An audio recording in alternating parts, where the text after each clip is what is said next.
Bonjour, bienvenue sur Sage-Femme Authentique. Aujourd'hui, j'ai la chance de pouvoir réinterviewer Anaïs Dehé, que j'avais déjà interviewée à la suite de son travail de fin d'études de sage-femme.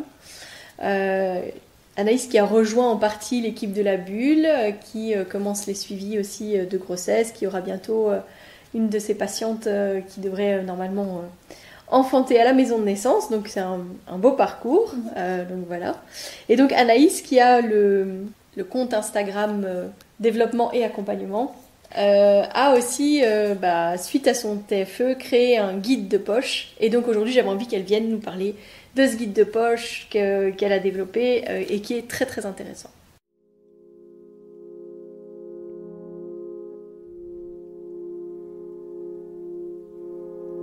Bienvenue sur Sage-Femme Authentique, le podcast qui ouvre les portes de la connaissance et de l'empowerment en matière de naissance. Ensemble, nous allons explorer les vérités de l'enfantement, briser les mythes et les peurs sociétales et célébrer la physiologie innée des femmes et des bébés dans leur voyage vers la naissance. Au cœur de chaque épisode, je vous emmène à la découverte des pratiques authentiques des sages-femmes, loin des murs hospitaliers, que ce soit à domicile ou en maison de naissance. Je suis Mélissa Chambard, sage-femme et maman de 5 enfants, et ici je vous partage mon expérience, mes conseils pratiques, mes découvertes, ainsi que des histoires inspirantes de parents, de sages-femmes et de professionnels de la périnatalité. Ceci pour que vous soyez pleinement acteur de la naissance de votre bébé, peu importe le lieu où vous avez choisi de l'accueillir, dans l'authenticité, la bienveillance, la force et la puissance. Allez, vas-y.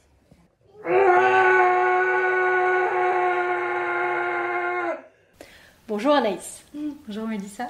Je suis ravie de t'accueillir aujourd'hui et de parler de ce guide de poche que j'ai enfin entre les mains parce que il était sur internet mais que je n'avais pas encore eu l'occasion de le feuilleter, de le regarder. Et comme j'avais été ta promotrice externe pour ton travail de fin d'études l'année dernière, évidemment j'ai retrouvé beaucoup de choses de ton travail de fin d'études. Qu'est-ce qui t'a motivé en fait à créer ce petit guide ? En fait, quand je partageais, tu vois, un peu toutes mes avancées du travail de fin d'études, le petit outil qu'on avait dû créer, en fait, les profs de base, ils voulaient qu'on crée un outil pour les sages-femmes, à l'attention des sages-femmes, et quelque chose de pratico-pratique qui pourrait résumer un peu notre travail de fin d'études. Et donc à ce moment-là, avec ma collègue, on avait, et avec toi du coup, on s'était mis d'accord en se disant, tiens, ce serait intéressant de créer des petites choses pour les sages-femmes, vraiment des outils précis de comment est-ce qu'elles peuvent soutenir une femme en travail.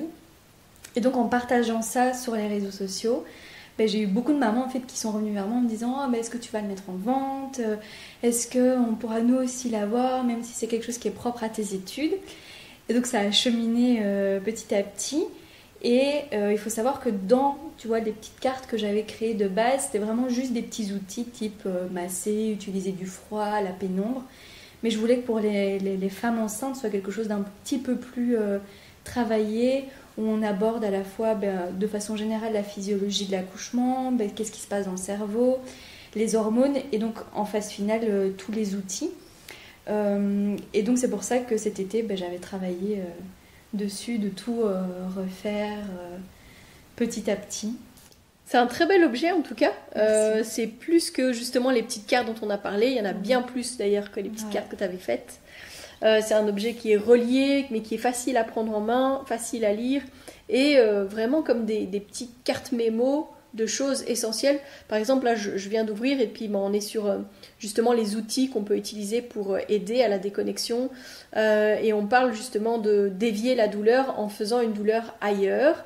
Et je vois t'as vraiment une page sur le peigne, le fait de serrer un peigne dans sa main et tu mets vraiment une image avec quelqu'un qui serre le peigne, une image de la main avec où est-ce qu'il faut le faire. C'est vraiment hyper dictique, ludique, facile à observer, facile à comprendre.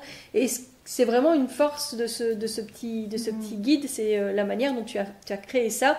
Un peu comme tes carousels Instagram, mais de manière ludique et vraiment hyper chouette. Donc vraiment bravo pour ça, parce que je pense qu'effectivement c'est un bon outil à mettre entre les mains, peut-être des patientes, peut-être des accompagnants, et ça certainement, et peut-être aussi dans les mains des sages-femmes et des étudiantes sages-femmes. Ouais. Et en fait, avec cet outil, je voulais de base créer un peu un résumé des préparations à la naissance pour que les femmes chez elles puissent vraiment s'imprégner de ce qui leur fait sens et avoir vraiment un résumé de, en fait, si je devais retenir finalement des informations de toutes les prépas, parce qu'il y a plein de chouettes prépas qui sont déjà créées, et puis vous faites déjà des prépas de dingue. Et donc je me suis dit, quel est le petit plus et comment répondre encore mieux aux besoins de la femme, c'est de leur offrir un petit résumé de choses vraiment pratiques qu'elles peuvent mettre en place, qu'elles peuvent intégrer physiquement. Parce que ça, je trouve que c'était parfois quelque chose qui manquait dans notre société, de vraiment s'autoriser à repasser par le corps. Et donc c'est pour ça que je m'étais dit, je vais créer des petites fiches en fait, des aides-mémoires. Après, tes fiches, elles donnent effectivement des informations, notamment sur le fonctionnement du cerveau, sur le jeu des hormones, et puis après, ça fait le lien sur les outils qu'on peut utiliser. Et je trouve que, notamment, à mon avis, pour la préparation du sac, etc., ça aide beaucoup sur... Bon, je pense que je vais prendre un masque de nuit pour emmener avec moi. Je vais peut-être prendre des sucettes pour aider à avoir la bouche molle, le peigne pour détourner la douleur, etc. Mais je pense que c'est aussi hyper intéressant pour l'accompagnant, en fait, qui pourrait justement proposer ces outils peut-être potentiellement plus facilement pendant le travail s'il sent qu'il y a quelque chose qui coince un peu ou qui pourrait aider, tout simplement. Donc, pour l'accompagnant, je trouve que c'est vraiment hyper intéressant. En plus de ça, à la fin, il y a la checklist, la checklist des besoins de la femme. Et du coup, là aussi, je pense que quelqu'un qui est observateur, qui regarde ce qui se passe, qui est acteur dans le sens où il accompagne, mais qui peut vraiment se dire, bon, en fait, peut-être qu'il y a ça qui ne va pas, peut-être qu'il y a ça. C'est un bon outil de visualisation globale, autant pour le partenaire ou la partenaire, que pour les professionnels en fait. Et ça c'est bon, c'est bon. Ouais. Et en plus, je m'étais dit, tiens, qu'est-ce que je pourrais leur apporter, tu vois, en plus pour qu'ils se disent, je me sens encore plus acteur et je me permets de développer vraiment mon observation, de se dire, dans la checklist par exemple, il y a est-ce qu'elle a faim, est-ce qu'elle a soif finalement, est-ce que ça fait pas trop longtemps qu'elle a pas bu. Est-ce que je lui rappellerai pas qu'il faudrait peut-être qu'elle aille faire pipi, est-ce qu'elle a pas trop froid ou est-ce qu'elle a pas trop chaud. C'est vraiment des petites choses. Je veux pas stimuler, tu vois, trop le néocortex parce que pour moi c'est important aussi que les accompagnants dans l'environnement de la naissance ne soient pas là non plus à surréfléchir, tu vois, dans l'endroit où la femme elle en travaille, mais juste avoir des points, tu vois, d'action clés, de se dire est-ce que je lui proposerais pas ci, ça, est-ce qu'elle est confortable. Comment sont ses sons, est-ce que je le ferais pas redescendre dans le grave. Je pense que c'est des choses qui peuvent être pratiques sur le moment, quoi. Ce qui est intéressant justement, c'est toute la partie où tu expliques avant, parce qu'en fait parler d'un outil comme le peigne sans réellement expliquer pourquoi est-ce que ça joue, peut-être que du coup moi je trouve que l'impact est parfois moins fort quand on n'a pas compris à quoi ça servait. On se dit juste je dois serrer un peigne, mais à quoi ça sert, voilà. Ça. Donc ici je pense que la force c'est d'avoir justement réfléchi à donner toutes les informations de compréhension qui permettent de mettre en route le fonctionnement avec les outils pratico-pratiques, mais qui vont réellement changer les choses parce qu'on a compris à quoi ça servait. C'est ça. Et en fonction de l'environnement dans lequel on accouche, par exemple, voilà, tu parles du masque, et moi je sais qu'il y a quelques semaines, je discutais avec une patiente qui allait devoir être déclenchée, et je lui ai dit, écoute, elle me disait, oui, moi j'ai peur, le bruit, les gens, de pas aller dans ma bulle, etc. Et je lui dis, tu sais quoi, ce que tu peux faire, c'est vraiment prendre un masque, et je lui dis, et prends ton casque Bluetooth. Ouais, mets-toi de la musique. Vraiment, mets-toi ta musique qui te fait du bien, ferme les yeux, et surtout, en fait, ne fais fi des gens qui sont autour de toi pour rentrer dans ta bulle réellement et justement pas être dans l'analyse du bruit du monito, de la pompe qui sonne, de machin, mais vraiment être au maximum dans ton truc pour justement faire jouer les hormones. Ouais, totalement. Et ça leur permet aussi de ramener un peu de chez elles, tu vois, à l'hôpital. Moi, c'est ce que j'aime bien dire à mes patientes, c'est que comme toi, s'il y en a une qui doit se faire déclencher ou pour qui le projet est de donner naissance à l'hôpital, j'aime bien leur dire d'essayer de ramener en fait du personnel dans la chambre pour qu'aussi quand les sages-femmes ou anesthésistes ou gynécos rentrent, en fait, ils sont dans l'hôpital, c'est un peu comme leur maison en fait. C'est quelque chose, ils y sont tous les jours. Et que quand ils rentrent dans un espace où potentiellement il y a peut-être une odeur différente, où il y a des guirlandes, où on voit qu'en fait il y a des gens qui ont déposé des photos ou quoi, ça permet, je trouve, aux gens de aussi.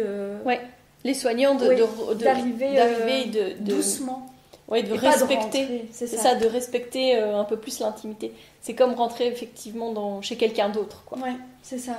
Ouais. De leur proposer de mettre ça en place.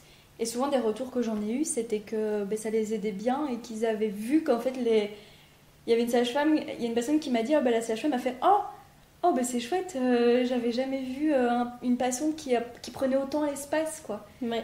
Et en fait, les gens ne rentraient plus franc-battant comme ça, en mode, j'arrive, je suis chez moi. C'est une manière de recréer sa bulle, mais c'est aussi une manière de créer une bulle de protection aussi, d'une certaine manière. C'est ça. Et ça, c'est vrai que les photos, les mantras, peut-être un diffuseur d'huile essentielle. Tu sais, les projecteurs aussi. Les projecteurs d'étoiles, de lumière, comme on a à la maison de naissance, c'est vrai. Je pensais aussi...